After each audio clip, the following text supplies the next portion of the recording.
journaliste et consultant en intelligence stratégique, nous a rejoint sur ce plateau. Il faut que vous fassiez un tour là. Vous voulez pas venir là voir le sommet? Que Morgan pour me faire des choses.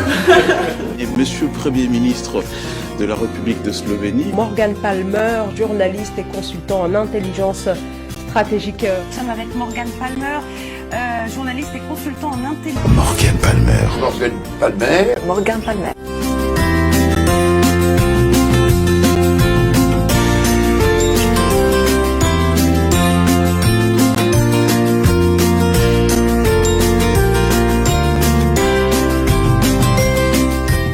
Monsieur Morgan Palmer, bonjour.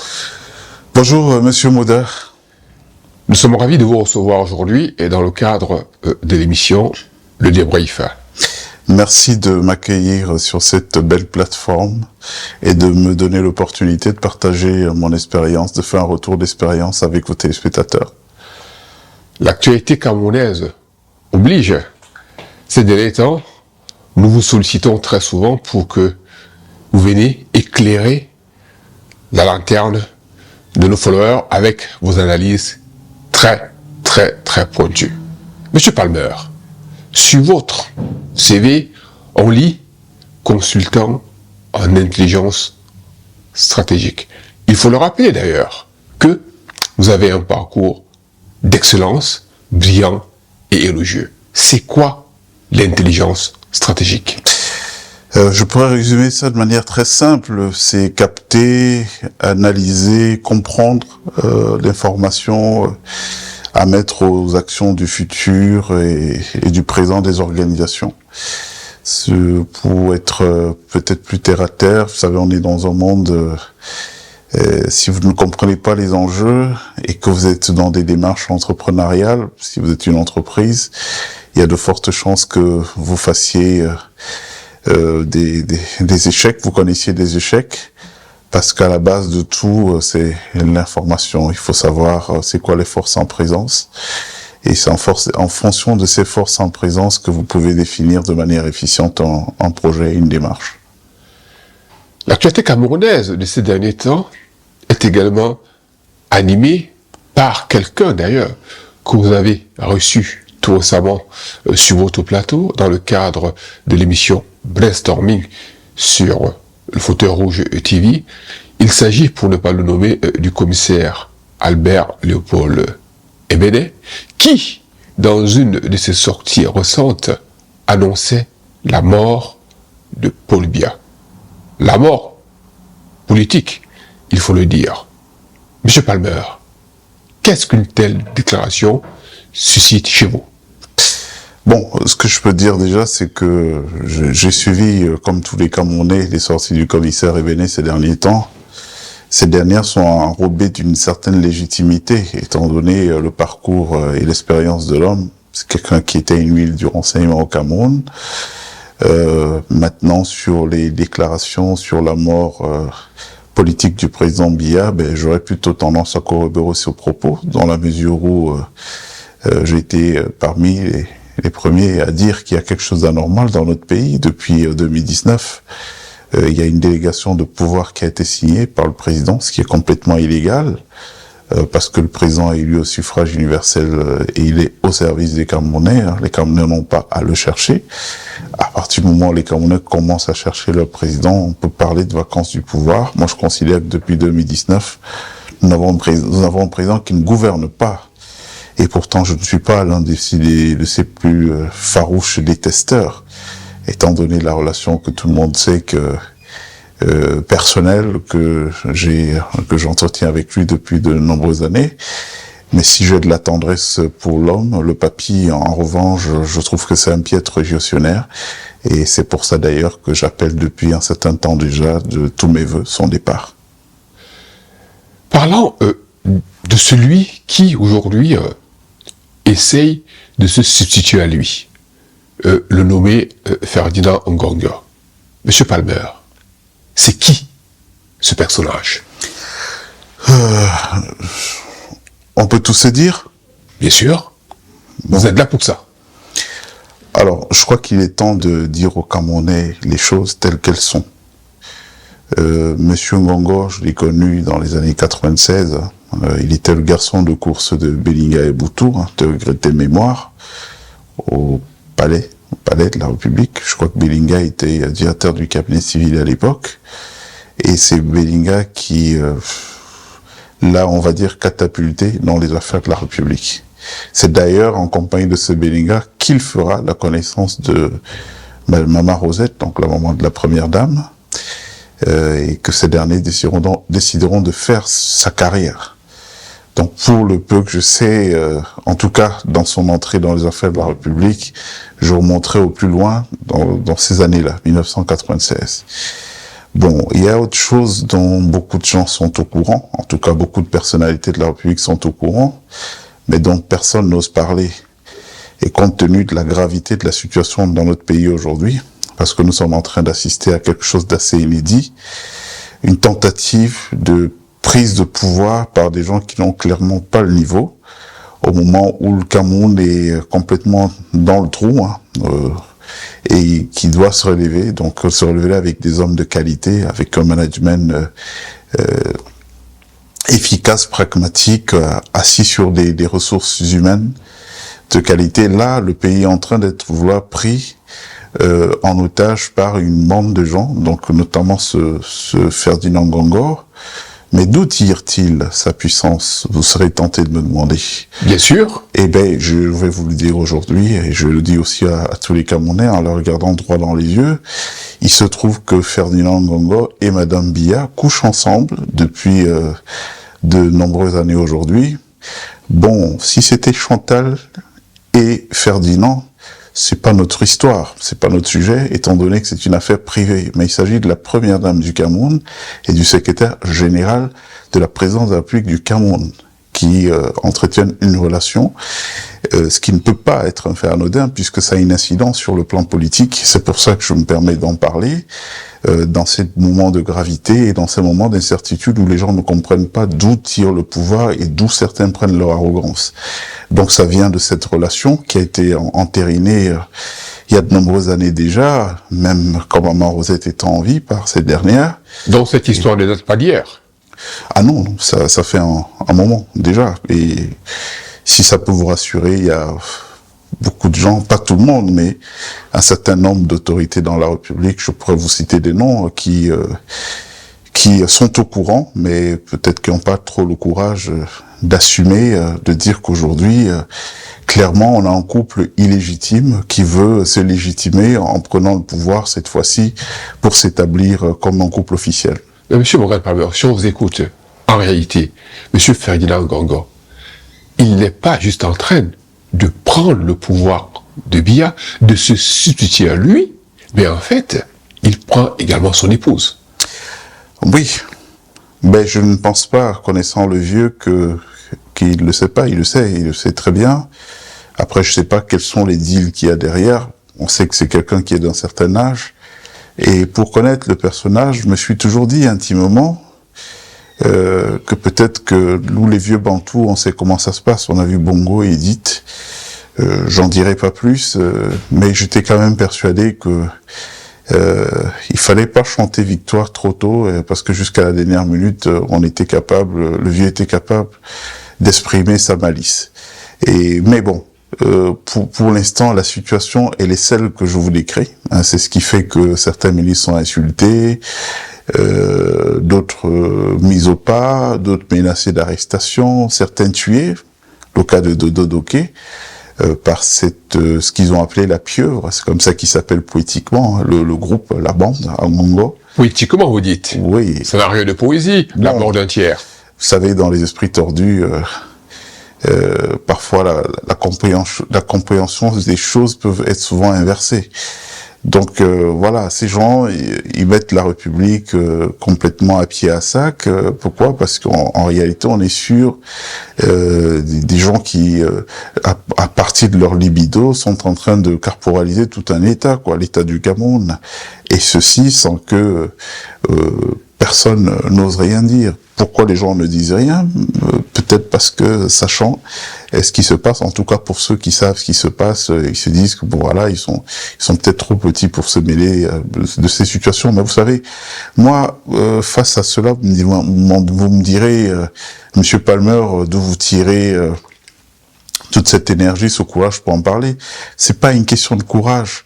Vous savez, nous serons jugés au tribunal de l'histoire.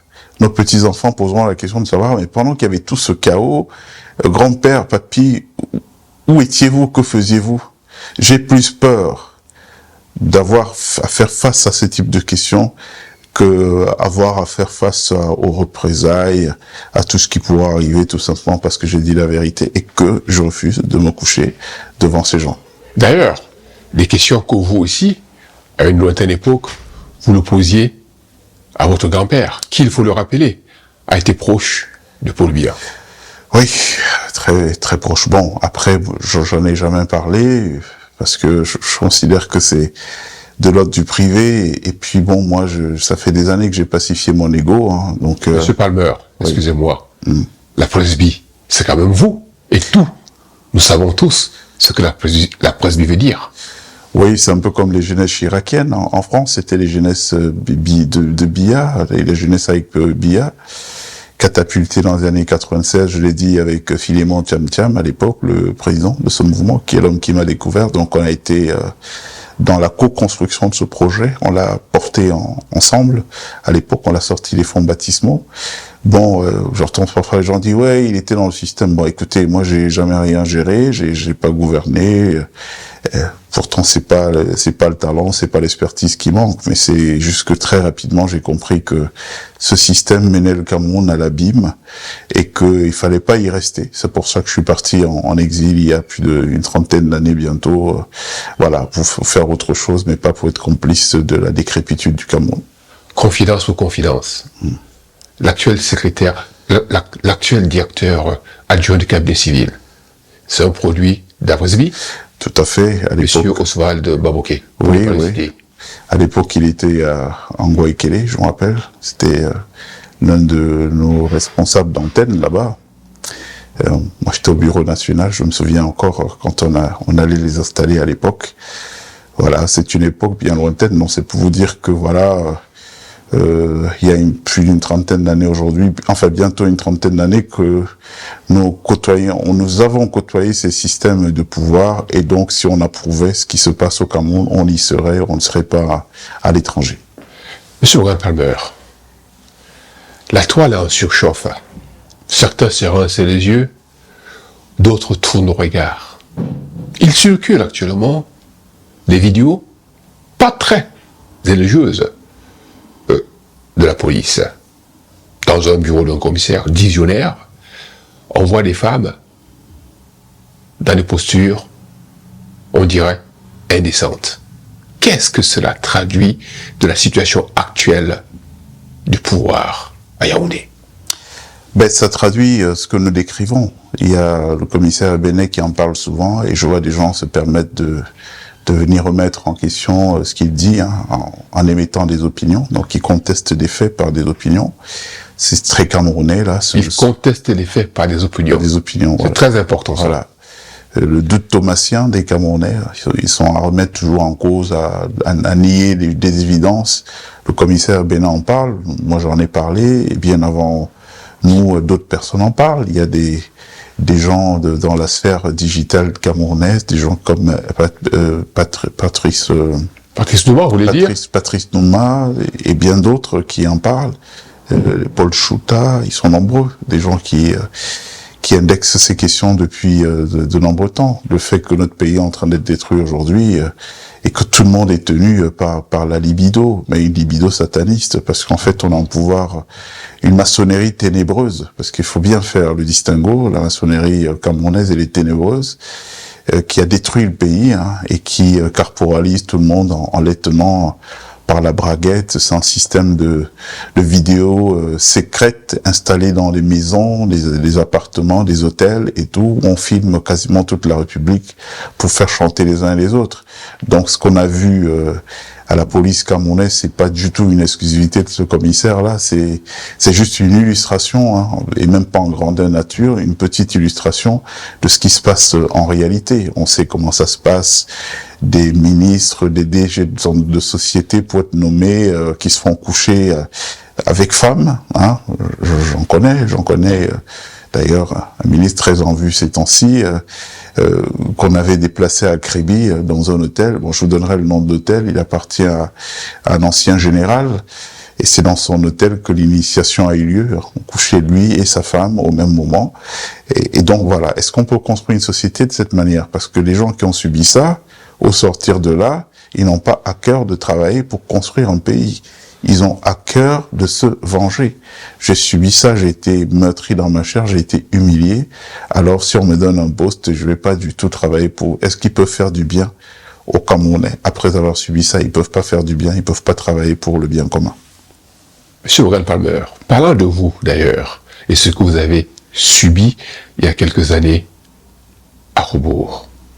Aujourd'hui, quand on fait une due diligence sur les réseaux sociaux, sur Google par exemple, pour voir un tout petit peu qui êtes-vous, on est stupéfait par le type d'informations qu'on rencontre. On vous accuse de tout et de n'importe quoi. Il y a d'ailleurs un reportage attribué à tort à un journaliste qui parle de vous, Monsieur Palmer. Écoutons. Voici donc le bébé joufflu qui a voulu en découdre avec le PDG de Global TV, Émile Parfait Sim, Morgan Palmer. Ses parents savaient déjà qu'il serait un fugitif. Note, Morgan Palmer a trouvé garçon devant lui, en la personne PDG de Global TV, Émile Parfait Sim. L'homme est actuellement en cavale, il a fui avec les véhicules, fui avec les titres fonciers, il est introuvable. Après avoir vilipendé son ex-employeur partout sur les réseaux sociaux, le traité de tous les noms d'oiseaux, lui qui lui a donné une chance de revenir sur la scène publique. Malgré son insolence, son insalubrité et surtout son énorme incompétence. On le supportait malgré tout avec ses chaussures de skieur qu'il ne changeait jamais. Et surtout, sa dentition toujours en taxi de ville, qui avait contraint le patron à lui acheter un micro personnel pour animer ses émissions à Global TV, histoire d'éviter que son parfum, qui sortait de son réservoir, provoque l'overdose et plonge toute la maison dans un coma profond. Au risque de provoquer la mort précoce chez tous les autres employés, le président de Global TV lui fera la gentillesse de le programmer seulement après minuit. Mais comme on dit chez nous les Bantous, le chien qu'on nourrit aujourd'hui peut facilement te mordre demain. Morgan Palmer est un grand danseur du ndombolo et du mapuka chez les Blancs. Normal, son bâton de commandement est depuis longtemps au repos tombeau. On se comprend. Morgan Palmer a recommencé à dormir avec les souris et les cafards. Il a du mal à convaincre une femme qu'il est de nouveau mignon. Tout commence lorsque M. Sim décide de retirer sa confiance à ces derniers, à qui il avait tout confié. Du jour au lendemain, plus précisément 12 mois après, M. Sim constate qu'il avait affaire à un véritable imposteur, un manipulateur homosexuel, un pervers de la dernière heure, grand choriste de l'ambiance de Sodome et Gomorrhe, et décide de mettre fin à leur collaboration. D'après nos informations recueillies à bonne source, Morgan Palmer fera tout pour salir son employeur dans les réseaux sociaux, mais en vain. On retiendra un échec cuisant durant toutes ces tentatives de déstabilisation, qu'il faut toujours éviter de chasser ce que l'on ne peut tuer pour éviter à la fin d'être le chasseur chassé. Le président du groupe Global vient de lui porter plainte pour mensonge. L'homme est actuellement en cavale selon nos informations. Un tête martial erroné. Dit Morgan Palmer a l'habitude de créer des scandales comme ça. Il disparaît pour un temps et il revient au galop continuer le show. Après les émotions, les élucubrations de certains journalistes, les fausses accusations, la désinformation totale. Pourquoi fuit-il? Tout le monde peut donc aisément conclure que Morgan Palmer est donc de ces journalistes qui disent des choses sans en avoir les preuves, juste parce qu'on lui a donné un petit per diem pour bouillir sa marmite. Simplement d'un grossier montage de personnes en panne d'inspiration avec l'intention de nuire autant à Morgan Palmer qu'à Vision 4. C'est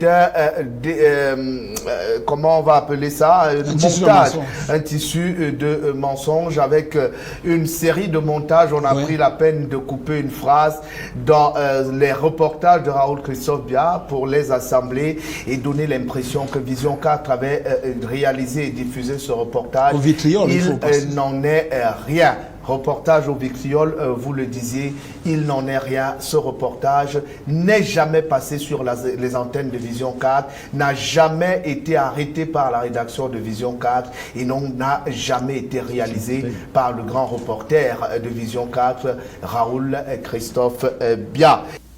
Est-ce que c'est vous dont on parle? Bah écoutez, vous êtes mieux placé pour dire aux téléspectateurs que c'est un faux grossier et que c'est une illustration des méthodes criminelles du pouvoir de Yaoundé, parce que c'est un montage du pouvoir de Yaoundé à l'époque qui, après avoir constaté que j'étais un électron libre et que j'avais été malencontreusement tombé sur toute une série d'informations compromettantes les concernant, ont décidé de me faire taire. Tentative d'assassinat qui n'a pas réussi. J'ai eu la chance d'être protégé par la police nationale du Cameroun, à laquelle je rends hommage, à des amis, la garde présidentielle, et puis à bien d'autres personnes, à la France notamment aussi, que je remercie.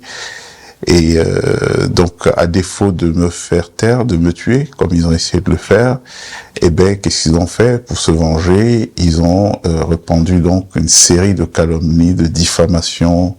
Vous lirez des articles écrits sur des sites fantaisistes, hein, en fait des sites qui leur appartiennent, où on vous trace des portraits qui sont très loin de votre réalité. Et donc, en 30 ans de carrière, je suis passé de l'honorabilité, d'un parcours d'excellence précieux à cette chronique entretenue parfois par des jeunes gens. On paye 10 000 CFA, 20 000 et tout pour écrire des choses qui ne tiennent pas la route. Évidemment, c'est source à préjudice, hein. Préjudice énorme, parce que pour les gens qui ne me connaissent pas, heureusement que je côtoie des gens d'un certain niveau, qui ont des moyens d'État pour pouvoir se renseigner, donc qui ont vite compris que bon, c'était un montage grossier fait par les autorités du Cameroun, mais pour les gens d'en bas qui ne me connaissent pas, effectivement, quand vous faites une due diligence et que vous tapez mon nom sur Google, vous tombez sur tous ces mensonges-là, qui datent curieusement de la même époque. Par contre, j'ai quel âge aujourd'hui? Donc c'est à cet âge que je décide de devenir un bandit. D'ailleurs, j'ai un casier judiciaire vierge, vous pouvez le voir. Donc voilà, c'est pas à cet âge qu'on se découvre une vocation de criminel. Le délinquant. D'ailleurs, à l'image, on peut voir un tout petit peu que vous êtes très sollicité à travers le monde. Là, on vous voit, alors, lors d'une conférence organisée par AES, on vous a vu également tout récemment à Kinshasa. Vous vous déployez, vous vous déplacez, vous êtes libre de vos mouvements et tout. Quand on annonce à tort à travers que vous êtes un fugitif de quoi? On ne sait pas. Mais M. Palmer, lors de votre séjour au Cameroun, votre nom est associé à celui d'un délinquant notoire, parfaitement indicible. Dans quel contexte vous le rencontrez? Non, j'étais en mission au Cameroun et puis ce jeune m'a été présenté par des amis communs qui m'ont dit bon, c'est un jeune homme d'affaires qui a besoin de se développer. Là, il a eu la chance d'avoir quelques mines en Centrafrique, il a besoin de les développer. Et donc, j'ai utilisé mon entre-gens pour créer ce rapprochement entre mes partenaires russes et lui. Et puis, suite à cela, il m'a dit, grand frère, comme tu es dans la communication, j'ai un projet de télé, est-ce que tu peux me donner un coup de main pour que je puisse le structurer? Donc, c'est dans ce cadre que je suis reparti au Cameroun pour travailler sur ce projet qui m'a englouti personnellement plus de 500 000 euros. Ça, c'est au bas mot, hein. Je vous compte pas les petites dépenses parallèle, mais sauf que je suis tombé en fait en coup monté, en complot. Donc je dépensais de l'argent, le monsieur tous les jours, non, je vous envoie le budget demain, j'envoie après-demain. Entre-temps, j'avais fait un recrutement international, déplaçant des gens d'autres nationalités au Cameroun, donc il fallait que je m'occupe d'eux. Donc j'ai pensionné pendant 1 an. Et puis un matin, sans préavis, il n'y avait aucun problème et tout. J'ai vu des militaires débarquer, empêcher tout le monde d'entrer dans l'entreprise. Voilà comment l'entreprise a été fermée et comment les 500 000 euros que j'ai investis m'ont été perdus et qu'ont été perdus. En voulant me plaindre aux autorités, je découvre que je suis face à une mafia. Cette mafia, c'est qui? Eh ben, cette mafia est ramifiée au secrétaire général de la présidence, donc Monsieur Ferdinand Ngongo, c'est eux qui sont derrière. Ils étaient déjà dans leur histoire de prendre le pouvoir, là, en 2025. Et donc, ils m'ont vu comme un électron libre, patron d'une télé prometteuse qui avait un fort positionnement en Afrique. Il fallait me faire partir. Donc, quand j'ai résisté et que je suis resté là, ils ont mis en place donc le plan pour mon assassinat qui a pas marché. J'ai pu partir. Et puis donc ils ont lancé cette campagne de sabotage sur Internet que les gens peuvent voir. C'est un peu ça la genèse de l'histoire avec lui. Donc c'est clairement une escroquerie dont j'ai été victime en bande organisée, et surtout aussi que la position que je tenais là-bas m'a permis de découvrir beaucoup de choses, notamment les vastes réseaux de blanchiment d'argent. Il faut savoir que tous ces gens qui détournent l'argent ont des sommes dans les maisons, et donc ils se servaient de ce projet de crypto-monnaie pour amener de l'argent en cash à Monsieur Simp, qui transformait en crypto-monnaie, et donc ça rentrait dans le circuit de l'économie normale. L'argent gagnait en honorabilité, un argent qui était complètement sale. C'est ça l'une des opérations en dehors des systèmes d'écoute et de vidéos installés sur quasiment beaucoup d'endroits dans le pays, et qui, pour causer du tort et tenir de nombreuses personnes au chantage. Monsieur Morgan Palmer, n'eût été les nombreux témoignages des personnes qui ont travaillé avec vous, parce qu'il faut le dire, Global TV, c'était environ une cinquantaine d'employés qui, du jour au lendemain, se sont retrouvés dans la rue. Ok? À tort, on vous a accusé d'être un manager douteux, voire pas efficace. J'ai rejoint le train Global TV en janvier après avoir eu un entretien avec M. Palmer qui m'a présenté la vision, et laquelle vision était très très grande. Et j'aimerais dire que M. Palmer, lui déjà, ayant su que c'est lui qui j'allais travailler sous son aile, moi j'ai été très garanti parce que je connais son background, je connais son vécu dans le domaine, dans le paysage médiatique. C'est une très très grande référence. Il y a un mois qui est passé, et sauf que je ne faisais pas partie, je n'étais pas encore introduit dans le fichier de la microfinance. Donc Monsieur Palmer ayant appris ça, il s'est rapproché de moi quelques jours après. Il a sorti de ses poches 150 000 qui représentant mon salaire, il m'a donné. Et j'ai été très très touché. Il m'a fait comprendre qu'il a appris que je ne suis pas passé à la caisse comme les autres, mais ça là, il me donne ça de ses propres mains afin que je puisse maintenir le rythme, gérer la maison, soutenir le taxi et tout et tout. Et j'ai été très galvanisé, ça m'a beaucoup marqué. Ça m'a beaucoup marqué parce que j'ai vu en lui, au-delà du leadership qu'on a l'habitude de voir, j'ai vu en lui un homme, un humain, un parent, quelqu'un qui comprend, qui anticipe même sur les besoins des personnes qu'il manage, quoi. Et je me suis retrouvé dans une phase où mon épouse devait accoucher par césarienne, bien sûr, et j'étais coincé, mon salaire ne passant pas, ayant des impayés, des arrêts de salaire et tout. J'ai dû toquer à la porte de M. Palmer une fois de plus, et il a été très très compréhensif, il a été très très compatissant, et il m'a encore apporté son accompagnement par rapport à quelque chose qui concerne ma maison, qui n'a rien à voir avec le travail. Il a sorti de son argent pour m'épauler pour les frais de la césarienne de mon épouse. Et récemment encore là, je crois il y a quelques semaines de cela, je fais partie des personnes à qui il a donné des avances de salaire juste pour nous calmer, pour que nous puissions gérer les taxis et tout. I have worked with Morgan Palmer for a period of 1 year, and I must say that, given that it's a short period of time, but believe me, I have learned a lot from this great personality. Morgan Palmer knows the profession. He knows what he is doing. He is a result-oriented person. He is always determined to check in to see how far or how close we have gone with regards to work and what he can do to improve on the work. Morgan Palmer is one person that will push you beyond your limits.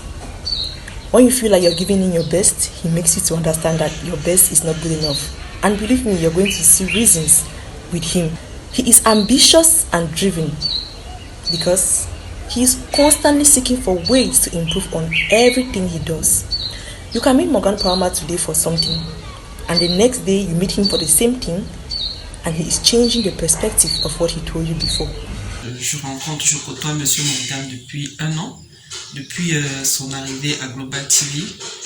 Personnellement, je fais la rencontre d'une personne extrêmement professionnelle, très engagée, parce que pour avoir pris ce projet au pied du mur, le projet Global TV au pied du mur, et l'avoir rehaussé jusqu'au niveau où il est arrivé aujourd'hui, nous, ses collaborateurs, nous avons été tous impressionnés. Donc, c'est quelqu'un de très professionnel, très pointueux, extrêmement rigoureux sur ce plan. Alors, sur le plan personnel, je fais la connaissance d'une personne très humaine, très chaleureuse, très protectrice, aux petits soins pour ses collaborateurs. Technicien en audiovisuel à Global TV. Et voici pratiquement 2 ans que l'aventure dure. Mais laissez-moi vous dire une seule chose, je serai très bref, je ne serai pas trop long. Depuis que je suis à Global, je crois, j'ai jamais été aussi heureux de travailler avec un monsieur.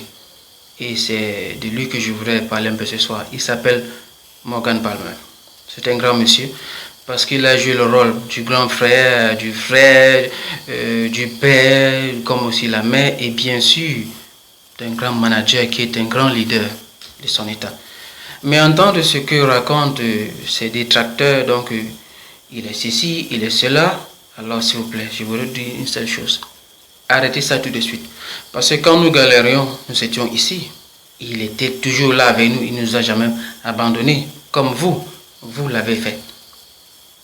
Il était toujours là. Même quand peut-être quelqu'un tombait malade, il était toujours là. Mais vous, où étiez-vous? Quand vous le jetez les pots de banane, vous croyez qu'il est tombé. Il ne tombera pas parce que nous-mêmes nous sommes debout avec lui et nous ne lâcherons pas prise. Mais dites-vous une seule chose, vous êtes attaqué à la mauvaise personne et vous avez tapé dans la ruche. Et quand on tape dans la ruche, ça pique de partout. Maintenant que je ne sais qui a décidé de faire avorter ce projet, qu'il en paye les conséquences. Qu'il en paye les conséquences et qu'il assume, qu'il ne mette pas ça sur le dos de quelqu'un. Parce qu'avant lui, avant Global, en ce qui concerne M. Palmer, avant Global, M. Palmer a déjà une identité solide dans ce domaine-ci. Une identité très solide. M. Palmer ne vient pas faire ses premiers pas sur le projet Global. À l'échelle internationale, à l'échelle mondiale, à l'échelle planétaire, dans ce domaine, M. Palmer a une identité très reconnue et très solide. Alors, prendre ce genre de bavure collée sur lui, c'est trop bas. C'est trop bas. J'y croyais à ce projet de télé. J'y croyais. De la même façon que j'ai mouillé le maillot pour ça, c'est aussi comme ça que je suis prête à mouiller le maillot pour soutenir M. Palmer, pour blanchir son image, parce que tout ce qu'on peut raconter sur lui, c'est juste du sabotage. C'est une personne qui est très professionnelle, c'est une personne qui est très humaine, très généreuse. Il a tellement un grand cœur. Demandez à d'autres personnes qui le côtoient tous les jours. Alors, M. Palmer, moi, je suis totalement derrière vous parce que vous avez toujours été là pour moi. Je ne vais pas quand même déballer tous les problèmes que j'ai traversés, mais vous savez, et vous avez toujours été là pour nous donner la force jusqu'à la dernière minute. Monsieur Palmer, en un mot, en 3 mots, pour le résumer, je dirais que c'est la générosité, c'est l'altruisme, c'est le pardon. Allez demander à qui vous voulez, on vous dira la même chose.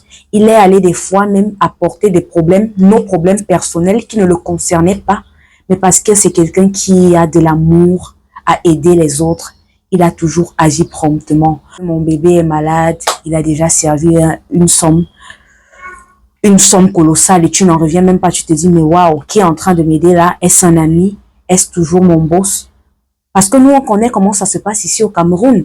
Nos boss ne sont pas obligés d'intervenir dans nos problèmes personnels.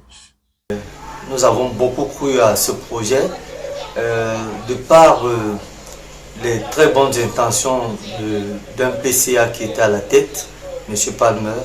Mais nous nous rendons compte aujourd'hui que ce projet n'est plus en train d'aboutir. Mr. Morgan Palmer is not just a boss, he's a mentor, he's a coach, he's a father, he's always there for us. I remember one day when I was presenting, it was like, okay, fine, TV presentation is all about being serious. Then he was in the studio and he kept making like this, like this, like this. And I was like, what's happening? Then he whispered, smile. And then I smiled on set, and I did that every other day. And I would say my TV presentation has really, really improved ever since I met Mr. Morgan Palmer. Another thing is he's always ready and there to listen to our scripts, even though it's in English. He always gives a listening ear and he always gives corrections where necessary. Mr. Morgan Palmer is the most humble boss that I've ever met so far. Mais quand on écoute tous ces témoignages-là, M. Palmer, en réalité, vous avez sauvé des familles, vous avez sauvé des vies au Cameroun pendant cette période. Parce que j'ai été biberonné à l'école de l'humanisme. Moi, je ne sais pas traiter autrui différemment que moi-même. Je traite autrui comme j'aimerais qu'on me traite. Donc, c'est des jeunes gens, une équipe effectivement de 50 employés que j'ai trouvé, que je me suis attelé à former, à chouchouter comme un père peut chouchouter ses enfants ou comme un grand frère peut chouchouter ses petits frères. Donc voilà, management très humain, comme vous les entendez dire. Donc on a passé, il n'y avait pas d'argent, j'avais mes petites ressources à moi, mais voilà, on a vécu, quand on avait un coup dur, je mettais à disposition pour qu'on construise un projet. C'est ma plus grosse déception, c'est que ce soit fini de cette manière violente. Vous savez, dans quel pays au monde l'armée vient fermer une entreprise où il n'y a pas de problème? Ben, c'est qu'ils ont utilisé l'armée pour une façon de dire on est tout puissant, vous n'irez nulle part. Je les ai amenés, ces jeunes-là, en justice, le procès a été gagné, ça n'a rien donné jusqu'au jour d'aujourd'hui. Vous savez, l'histoire du Cameroun de demain, elle finira forcément dans le sang, parce qu'il y a beaucoup de gens qui ont été spoliés. Vous voyez, moi, à mon niveau, si j'ai été victime de ça, vous pouvez imaginer des gens qui n'ont pas de nom, qu'on ne connaît pas, qui n'ont pas de réseau de relations, ceux dont ils sont victimes tous les jours au Cameroun. Donc voilà, il va falloir à un moment donné qu'on fasse le ménage et que les gens n'aient pas peur de mettre les mains dans le cambouis. On n'arrivera pas à un meilleur Cameroun sans se salir les mains. Parlant de la pression et des méthodes borderline qu'utilise le régime en place. On peut citer entre autres des enregistrements de l'intimité de certaines personnalités. Ça se fait d'ailleurs dans l'établissement dans lequel vous étiez logé. On a même, dans une certaine mesure, frisé l'incident diplomatique. Est-ce que vous pouvez en dire plus? Oui, parce qu'on a reçu des délégations étrangères russes. Moi, j'ai reçu des ministres là-bas et tout, donc qui habitaient dans une maison, alors qu'il y avait un dispositif de vidéosurveillance qui captait leur intimité à leur insu. Vous vous rendez compte, c'est assez grave quand même. On parle de personnalités internationales. Et dans l'immeuble de Sim, on a découvert qu'il y avait 255 caméras secrètes cachées dans les appartements. Donc il filmait, et il est à partir de son téléphone portable, sans doute relié aussi à Monsieur Ngongo, qui voyait tout ce qui se passait dans l'intimité des gens. C'est chose qui est complètement illégale, mais voilà comment ça fonctionne au Cameroun. Et du jour au lendemain, vous avez des gens qui sont tenus. Sur ce qu'on a vu sur la police cette semaine, qu'est-ce que les gens croient? On voit quand même 2 femmes qui sont filmées par un homme. Allez savoir si c'était volontaire, la volonté de ces femmes. Ça fait partir c'était ritualiste, certainement. Des rituels pour tenir des gens et tout. Faites ça, on vous filme. Le commissaire Ebenet en a parlé une fois. Bien sûr. les gens ont douté et tout, ils racontaient l'histoire de ce type qui est resté en intérim pendant longtemps, et un jour du palais, et je crois qu'il n'a pas donné le nom, mais moi je sais qui c'était ce type, c'était Belinga Eboutou, je peux donner le nom là aujourd'hui, hein. Il envoie 2 personnes qui viennent du palais, avec le décret, le projet de décret, du type en disant, voilà, ton projet de décret, il dit, ah, t'es content, oui, bon, et le patron a dit de l'appeler, et quand il appelle le patron dit, ah ouais, t'as vu ton décret, t'as fini de lire, oui, bon, maintenant il faut faire ce qu'ils vont te demander de faire, et ce type-là, d'un certain âge, se retrouve à être couché dans le bureau, et tout, c'est des choses qu'on ne peut pas continuer à accepter. Vous vous rendez compte? Puisqu'on ne peut rien bâtir ainsi. Si ça produisait des effets positifs pour la société camerounaise, on les aurait vus.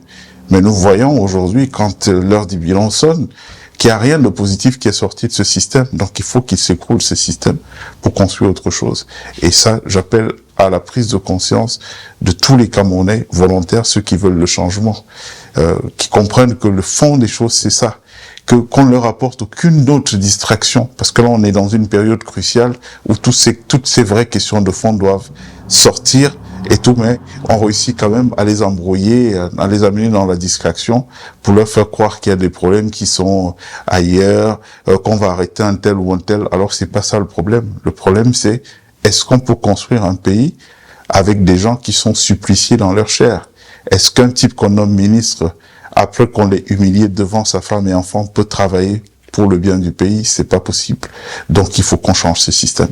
Mais Monsieur Morgan Palmer, en parlant de changer ce système-là, est-ce que actuellement vous actez, comme l'a fait le commissaire Albert Léopold Ebenet, de la mort de Paul Biya, du moins de sa mort politique? Je vous l'ai dit en début de propos. Je vous ai dit que pour moi le vieux n'était plus dans le coup, puisque depuis 2019, il a passé la main. C'est juste que ceux qui en profitent là, c'est-à-dire Chantal Biya et son petit ami, Ferdinand Ngongor, ils ont simplement pas les couilles d'assumer l'absence de la figure totémique qu'est Paul Biya. Parce que s'il y en a un qui a passé un pacte avec les égrégores du Cameroun, c'est bien Paul Biya, et ils savent que le jour où il sera acté qu'il n'est plus de ce monde, alors vous verrez un autre Cameroun émerger. C'est lui qui a passé des pactes, qui a emporté les entités démoniaques de l'extérieur en contrepartie de son pouvoir, que ces derniers se repaissent sur le sang des Camerounais. Et donc une fois qu'il ne sera plus là, ce deal ne tiendra plus. Donc on va aller vers quelque chose de très très très sanglant et quelque chose de dangereux. C'est pour ça qu'il préfère maintenir son ombre quelque part, parce que c'est le pacte, c'est lui qui l'a passé. Donc eux, ils en profitent pour jouir. Ça veut dire qu'ils ont hérité du pouvoir depuis 2019. Qu'est-ce qu'ils en font? Ils en font un levier pour siphonner les principales régies financières en nommant à des postes stratégiques les leurs, et puis tous les mois, on leur apporte de l'argent en cash, là-bas au palais, qui leur est donné.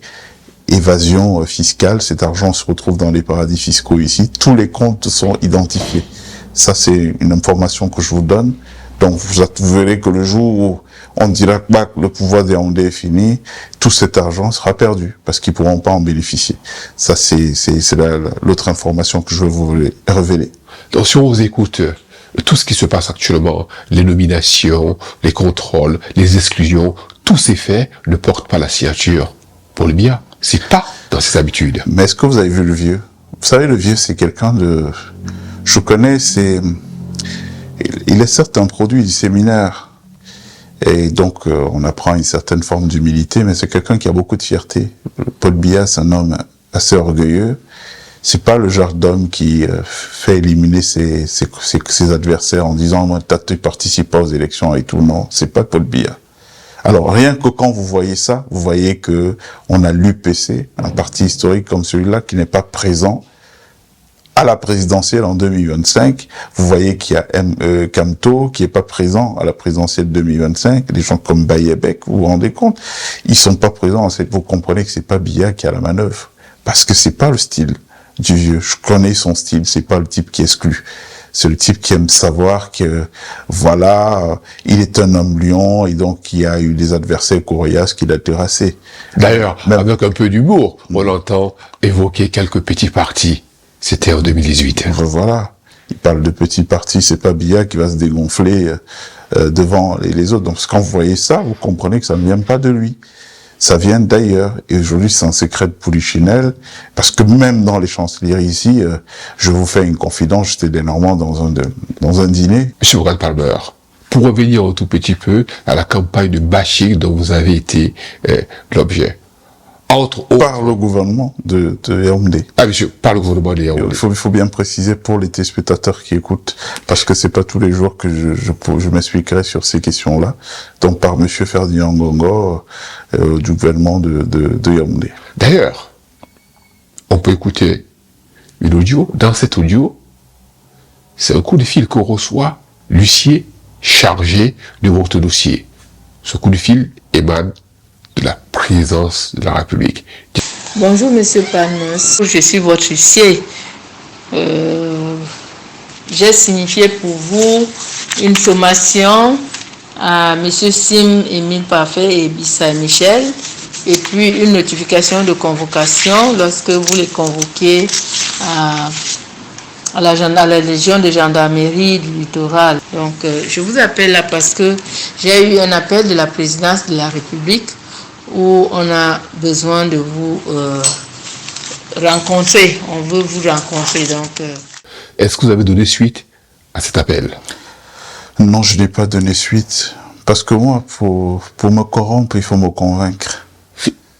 Donc, la meilleure façon de me corrompre, c'est de me convaincre avec les idées. Je suis pas le type friand d'argent qui, au nom de l'argent, va tuer père et mère et tout. De toutes les façons, moi, toute ma vie a été construite autour d'une relation au divin. Non, j'ai pas donné de suite. J'ai pas rencontré ces gens pour dealer quoi que ce soit avec eux, parce que je considère qu'ils sont pas au niveau. Vous voyez, depuis que le vieux a passé la main, en 2019, on n'a jamais assisté à autant de cruauté, à autant de criminalité. Ça veut dire clairement que les gens qui exercent le pouvoir aujourd'hui ne sont pas au niveau de ce pouvoir. Et c'est pour ça que, en guise de dialogue, ils opposent la mort, on tue les gens. Martinez Zogo, ils ont essayé de me tuer moi, et tous les autres qui sont tués, les anonymes qui meurent, les Dodoké, tous ces gens-là. Et tout pourquoi? Parce qu'on a des gens qui n'ont pas le niveau. S'ils avaient le niveau, on discuterait, on s'asserrait pour parler, et puis voilà, s'entendre, trouver des compromis. On vous a accusé d'avoir détourné les voitures, d'être parti. Bon, moi qui vous connais à Paris, ok, vous n'êtes pas friand de ces si extérieurs des richesses, mais il y a quand même une particularité chez vous, c'est que en matière automobile, vous cherchez le symbole. On vous a vu rouler en Jaguar, le symbole britannique, mais aussi on vous a vu rouler en Citroën C6. Ici, elle incarne la voiture des chefs d'État. On peut le voir en image juste de manière pour amuser un peu la galerie. Plus sérieusement, M. Morgan Palmer, au Cameroun, ces derniers temps, on a vu la sortie des Bonbons venir soutenir le régime en place. C'est quoi cette histoire? Alors, vous me donnez, M. Moda, l'opportunité de m'adresser à ces gens-là que je considère comme indignes. Je pense que avec l'avènement de la Troisième République, c'est les vieillards qu'il va falloir fesser avant de les placer à l'isolement. Les fesser, vous dites? Oui, bien sûr. Je dis c'est les vieillards qu'il va falloir fesser parce que pour moi, c'est des vieillards indignes. Ils n'ont pas su perpétuer la tradition. Nulle part le pouvoir intemporel fait allégeance au pouvoir temporel. Vous pouvez reprendre cette formule, s'il vous plaît? Je dis nulle part le pouvoir intemporel fait allégeance au pouvoir temporel. Donc voir ces gens-là quitter nos villages, soi-disant dépositaires de notre ordre mystique profond, pour aller s'agenouiller, s'aplaventir pour quelques petits millions de francs, c'est indigne. Donc c'est des gens qui vont être fessés avant d'être placés à l'isolement dans la Troisième République qui vient. Parce que voilà, c'est un cri que nous envoie notre mystique profonde, la mystique profonde du Cameroun. Je pense que ces gens-là, ils ont brillé par une certaine indignité. En plus, ils ont le culot de parler au nom du peuple. Quel peuple? Ils représentent personne, ils représentent eux-mêmes. Je viens d'une famille de Mombok depuis 150 ans. Arrière-grands-parents jusqu'à aujourd'hui et tout. Moi, j'ai grandi dans une chambre avec mon grand-père quand j'allais le voir en campagne pendant les vacances, qui avait un sac de mbok dans la chambre. Je peux vous dire c'est quoi la composition d'un sac de Mbok, je sais ce que c'est. C'est quelque chose de très précieux pour que les gens rigolent avec. Vous voyez, dans le parcours initiatique du Mbok, vous avez des arbres, vous ne pouvez pas arriver devant ces arbres, et des arbres de vérité, et portant en soi le faux et tout, vous y restez, quoi. Vous ne traversez pas cette étape-là. Donc, quand je vois les gens s'amuser avec la tradition, hein, et les gens de cet âge-là, je trouve que c'est des vieux indignes, et ils méritent, quoi, ils méritent d'être humiliés, ouais, parce que c'est la tradition qu'ils essaient d'humilier. Bon, je vois le tour de force que fait le pouvoir de Yaoundé depuis un certain temps, en prenant des maçons ténébreux, qui se retrouvent à porter les attributs des chefs du village et tout, hein, pour prendre aussi le pouvoir traditionnel sur leur coupe et tout, mais tout ça ne prospérera pas. Ça ne prospérera pas. Donc vraiment, j'étais très très peiné et gêné de voir ça. Quand je pense à mes arrière-grands-parents, Bombok, je pense à l'image, la grandeur qu'ils avaient dans leur tête par rapport à cet héritage mystique traditionnel. Moi, mon grand-père, il a fait la Deuxième Guerre mondiale, Yem Jules, il rentre de cette Deuxième Guerre mondiale, c'est lui qui était dans la succession, mais il n'a pas pu prendre la succession, il n'a pas pu devenir Bombok. Et pourquoi? Parce que il avait fait la guerre, et chez nous, le Mbok, c'est quelque chose de sacré, c'est la vérité, c'est la justice, c'est l'éthique, et donc un type qui avait fait la guerre, qui avait tué, ne pouvait pas devenir Bombok. Vous voyez, on a eu ce Mbok-là vacant dans ma famille pendant plus d'une vingtaine d'années. Donc pour vous dire un peu ce que ça représente pour nous, donc quand je vois des plaisantins, d'ailleurs j'ai vu Simb être introduisé Bombok, quand je vois des plaisantins... J'allais en venir d'ailleurs, oui. Apparemment aujourd'hui, le Mbok, ça s'achète. Ben voilà, donc c'est pas le vrai Mbok, parce que le vrai Mbok, c'est pas un Mbok au service du matériel, c'est un Mbok au service de la spiritualité, et donc de l'immatériel, et c'est un Mbok au service de l'éthique, de la vérité, de la justice. Mais cette réalité n'est pas que Bassa, on le voit dans quelques contrées. J'ai vu des chefs Douala aussi, il y a pas très longtemps, dans le même ballet, avec le même Gus là, Ferdinand Ngongor, aller faire allégeance à qui vous vous rendez compte et tout, et ils osent parler au nom du peuple Sawa. Quel peuple Sawa? Ils parlent en leur nom. Allez faire votre mendicité tranquillement, mais ne parlez plus jamais de parler au nom du peuple, parce que vous êtes des gens indignes, et votre place, je le redis, c'est le fouet et puis le placement à l'isolement, parce que même quand vous voyez des vieux à un certain âge qui n'ont pas la capacité de se placer au niveau du matériel, qui sont encore dans les choses matérielles, vous comprenez que ce sont des vieux sorciers, des vieux indignes, et c'est le traitement qu'il faut leur réserver. Monsieur Morgan Palmer, juste après le décès de Martinez Zogo, dans la Liquier, on a vu d'élite traditionnelle sortir et venir faire des incantations. Qu'est-ce que ça a donné tout ça? C'est dans la même veine. Donc très rapidement, ils ont été ramollis. Certainement à coup de biais. On peut voir une image d'ailleurs. Notre fils, Arsène Salomon Mbami Zogo, connu sous le nom de Martinez Zogo, a été assassiné sauvagement, torturé, sodomisé, mutilé, atrocement et jeté comme un animal en ce lieu. On nous a arraché notre fils de la pire des manières. Le mode opératoire des maquisards qui l'ont tué et de leurs commanditaires indique qu'il s'agit d'un crime impliquant les services de sécurité de l'État. Notre fils, Martinez Zogo, était un soutien fervent de votre régime. Il vous adulait. Il était votre fils, à la limite. Vous étiez son idole. Les populations de la Liquier, par notre voix, demandent que justice lui soit rendue et que ces criminels soient arrêtés et traduits en justice immédiatement. Au nom des populations du département de la Liquier, en attendant les décisions que vous seriez amenés à prendre, voici le message ferme que nous vous envoyons. Vu l'ampleur de l'attaque que nous avons subie, vu l'humiliation que nous avons endurée, vu le défi qui a été lancé aux Etones, Manguissa et Bachenga dans leur ensemble, décidons.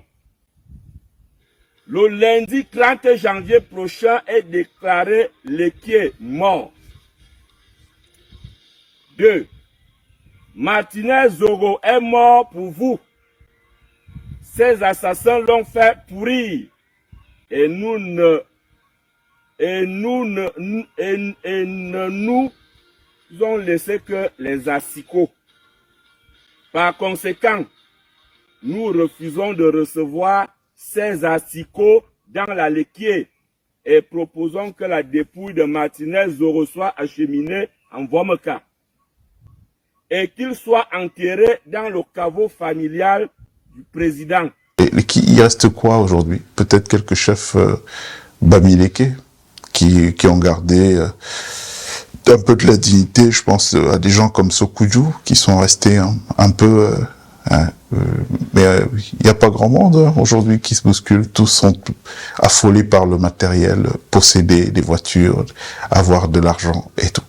Donc c'est dommage, mais ça fait partie des chantiers qu'il va falloir investir avec la Troisième République pour recréer un monde traditionnel, pour créer une mystique profonde qui soit portée par des valeurs supérieures.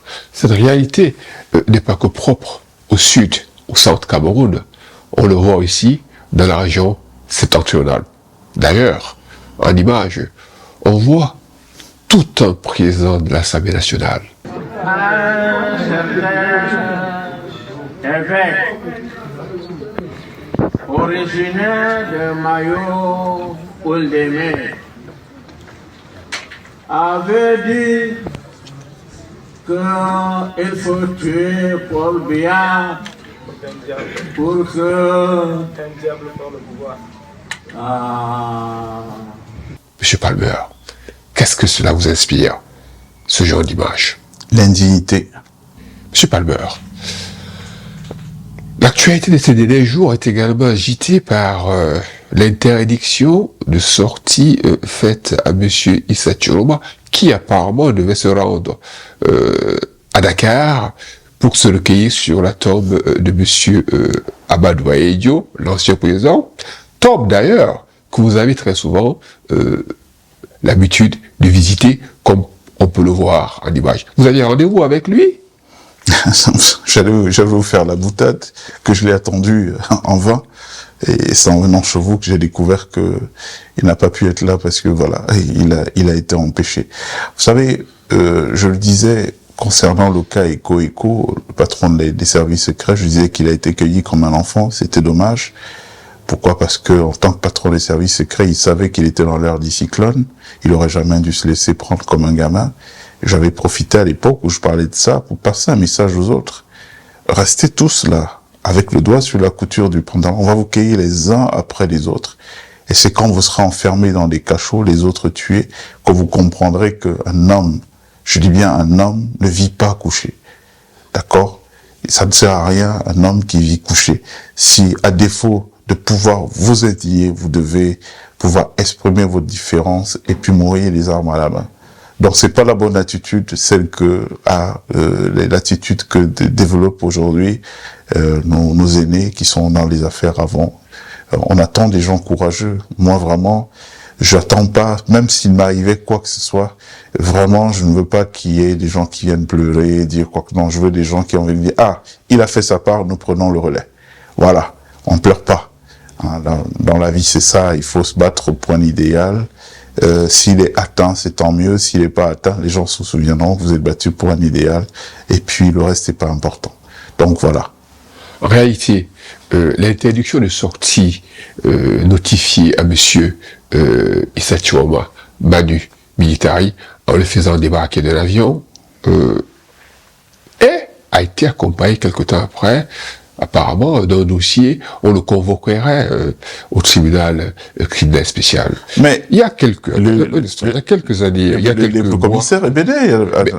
J'allais en venir, exactement, parce que le commissaire Ebene, il y a quelques mois en arrière, parlait déjà de ces ministres qui en réalité sont en sursis. On peut le voir d'ailleurs là en image.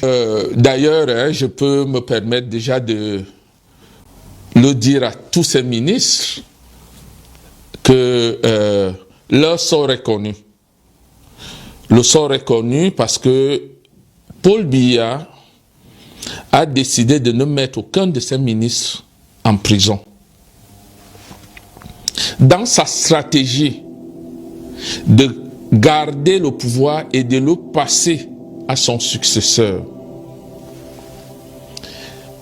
les dossiers, tous les dossiers du TCS, tous ces ministres qui ont été entendus au TCS, ces directeurs généraux, et même certains qui ne sont pas encore entendus, les anciens collaborateurs, les amis de longue date qui sont dans ce gouvernement. Les dossiers, Paul Biya a gardé tous ces dossiers qu'il entend transmettre à son successeur. C'est son successeur qui fera le boulot. Pourquoi?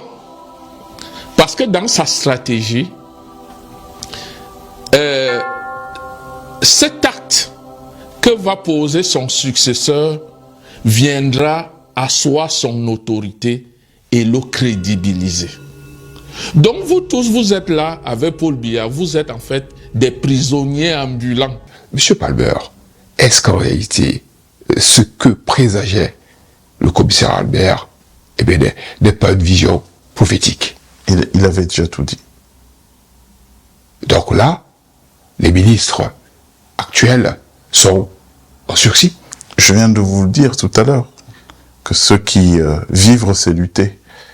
C'est un aîné qui me le disait tout le temps au Sénégal.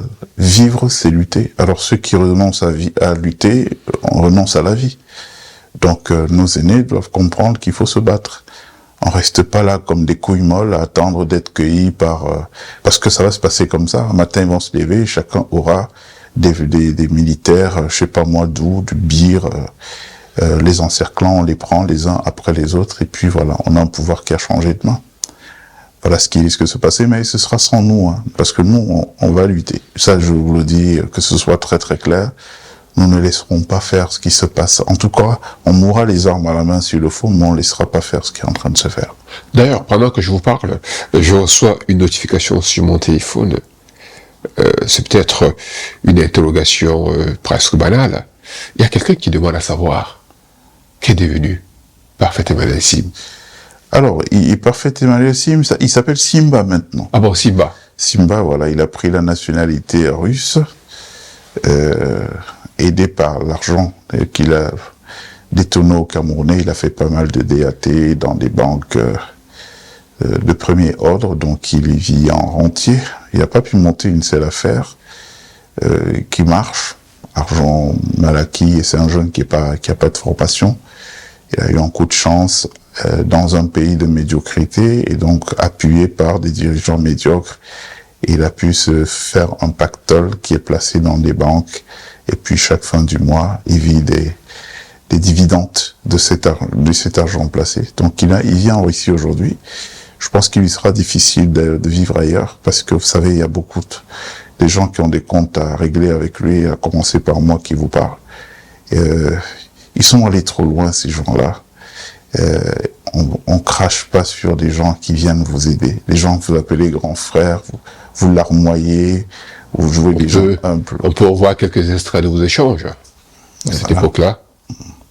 Monsieur Palmer, on ne va pas abuser de votre temps si précieux. Avant de nous quitter, dites-nous, Monsieur Palmer, le Cameroun, les Camerounais doivent-ils aller comme des moutons aux prochaines échéances électorales avec un président qui en réalité ne se présente pas réellement? Pour moi, il y a vacances de pouvoir. Je le dis depuis, il y a vacances de pouvoir. Ceux qui veulent organiser cette élection ne sont pas légitimes. C'est ça le postulat de base. Alors si ceux qui veulent organiser l'élection ne sont pas légitimes, l'élection, elle, le sera-t-elle?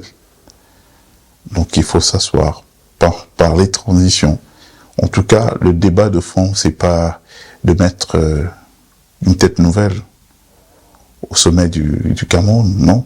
Le sujet, c'est de créer un nouveau système. Parce qu'on ne peut pas continuer avec un pays où nos enfants, qu'on a envoyés dans des écoles, pour qu'ils aient le moindre poste, pour qu'ils travaillent, qu'ils soient plantons, cadres et tout, il faut qu'ils se fassent sodomiser par des vieux croulants. C'est la condition pour avancer. Un système comme ça ne peut être qu'infertile. S'il pouvait produire, on aurait vu le bilan de ce système encore en 3 ans. Mais on voit que c'est l'échec. Est-ce qu'on doit continuer avec l'échec? Il est temps d'essayer autre chose, mais certainement plus cette façon de faire. La preuve, ils sont mis à nu tous les jours. Les Bénais parlent, ils sont nombreux qui parlent, et tout. Au départ, on nie, mais après, les gens voient les preuves, ils voient ce qui se passe. Donc, c'est le système, ce système-là qu'il faut faire changer. C'est ce système qu'il faut changer. C'est pas une histoire de nouvelle tête qu'on met à la tête au Cameroun. Sinon, si vous faites ça, mais vous passez à côté de quelque chose, parce que le système va se réinventer, se recycler avec lui-même, en vous faisant émerger des visages apparemment jeunes, beaux et tout, mais qui sont tenus en arrière-plan, parce que c'est des petits frères de loge, ils partagent les mêmes visions. Pourquoi pensez-vous que le système va adouber un jeune pour que le jeune vienne faire le changement? Pourquoi ils n'ont pas fait le changement là eux-mêmes? On adoube juste un jeune pour qu'il joue le rôle d'antéchrist, qui paraisse bien, et puis pour endormir les esprits, et puis ça va continuer, ça va être la même chose qui continue. Donc les Camerounais doivent se prendre en charge et considérer surtout les vrais enjeux, éviter les distractions. Monsieur Palmer, avant de se quitter, juste une question. Doit-on se réjouir ou alors doit-on avoir peur de la mort annoncée de Paul Biya? Mort politique, on doit le dire. Oui, mais tout le monde a une fin. Moi, je vis avec comme boussole la loi de la finitude. Chaque chose a une fin. Donc personne n'est éternel. Et dès qu'on considère les choses de cette manière, on envisage en général les démarches avec beaucoup de profondeur. Mais sa politique peut être éternelle, l'individu. Parce que d'autres personnes sont en train de vouloir un tout petit peu perdurer la politique qu'a mis en place ce monsieur, c'est-à-dire pour se substituer à lui. C'est ce que je disais tout à l'heure. Donc il faut que les gens soient vigilants et qu'ils ne se laissent pas distraire, entraîner sur des chemins qui en réalité ne doivent pas prospérer. Il faut rester très concentré. La concentration aujourd'hui, c'est quoi le Cameroun d'après? Est-ce que c'est le Cameroun où les gens continuent à être couchés pour avoir accès à l'ascenseur social, ou c'est un Cameroun nouveau, du mérite républicain, un Cameroun où les talents sont valorisés, un Cameroun où il y a de la solidarité pour tous, un Cameroun où il y a de l'amour entre citoyens, un Cameroun où les Camerounais sont fiers et s'aiment entre eux. Il n'y a pas assez d'amour, il y a un déficit d'amour et ça a été entretenu par ces gens qui sont là-haut parce qu'ils jouent le jeu de la division. C'est comme ça que vous voyez un jeune comme moi me mettre à la une de son journal sur instruction pour me salir alors que nous sommes la même génération. C'est des germes de la haine qui sont fécondés par ces gens-là qui dirigent, et donc c'est tout ça il faut une rupture avec tout ça. Au revoir, monsieur Morgan Palmer. Merci beaucoup, monsieur Mouda.